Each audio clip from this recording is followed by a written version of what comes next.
The words that we use to describe emotions, they matter, yes? They do matter. Actually, when I started reading over your work, I realized they matter more than I initially thought. Tell me about that. Yeah, so, we assume that emotions are these things that happen to us, that sort of wash over us, that are triggered by the world around us. And while that's to some extent true, that doesn't describe all of the internal processes that are going on in our own heads that are actually shaping our emotions. And it turns out that emotion words are one of those processes.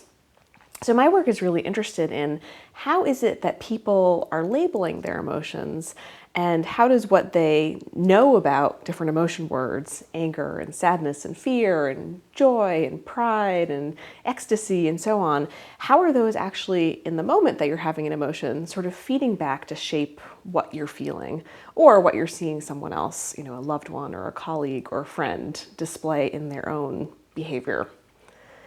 That's absolutely fascinating. I mean, I'm going to tear apart everything that you just said so we can understand it. I think this is very important work. So let's just start. When we're young, maybe someone says to us, oh, you're angry. I can see you're angry. And like we start relating certain sensations and we label it as an emotion, and that's how we come to call anger anger. Absolutely, yes. So that is very much the idea behind my work. And while I don't always study developmental processes, in fact, I'm studying developmental processes a little bit in my lab, but that isn't sort of the main bread and butter of the lab. But there's lots of research that does look at this question of, how is it that kids are coming to learn what their different sensations mean, what their different emotions mean, how to link that all to the world and what's going on around them socially. And language seems really key to that process. So, see, I don't even think as adults, we don't take notice, I would think, of the sensations. We just say, I'm angry, and it's black and white. Okay, I know this emotion. I'm happy, or I'm content.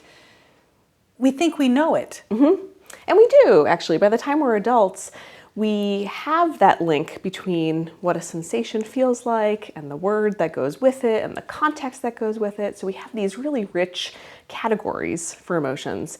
And once you sort of have that, stored in your memory, accessible by your brain to use in the moment as you're feeling incoming sensations, your brain just replays that information and poof, you know that you're experiencing anger.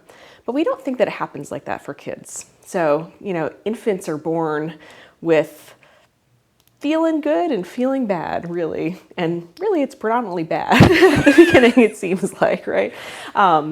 Because, they're experiencing hunger or they're wet or whatever. And it's only later that they sort of get this sort of social positivity. But, they're really awash with all of these different sensations. And really the main signal sort of coming out is things are okay or things are not okay. And as kids develop into toddlers and then young children and then adolescents and so on, what they're doing is they're learning to figure out all of these different sensations that are coming from their body. What exactly do they mean? And how do they deal with them?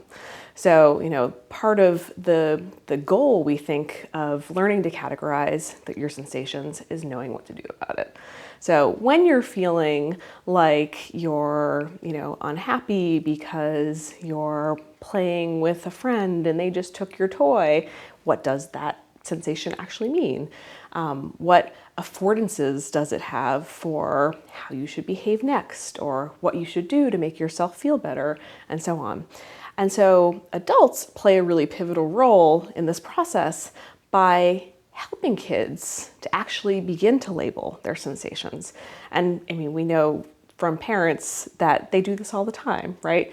Oh, you're just hungry right now, or you must be feeling sleepy, or you're angry that, Susie took your toy and bopped you on the head with it or whatnot, or you're feeling sad that she took your toy and, that hurt your feelings and so on. And so parents don't realize that they do it, and caregivers and, all of the people who surround children in daily life don't realize that they're actually really scaffolding this learning for kids in this really important way. And there's a fair amount of research to back up that parents who do that more have kids who become more emotionally adept later in life.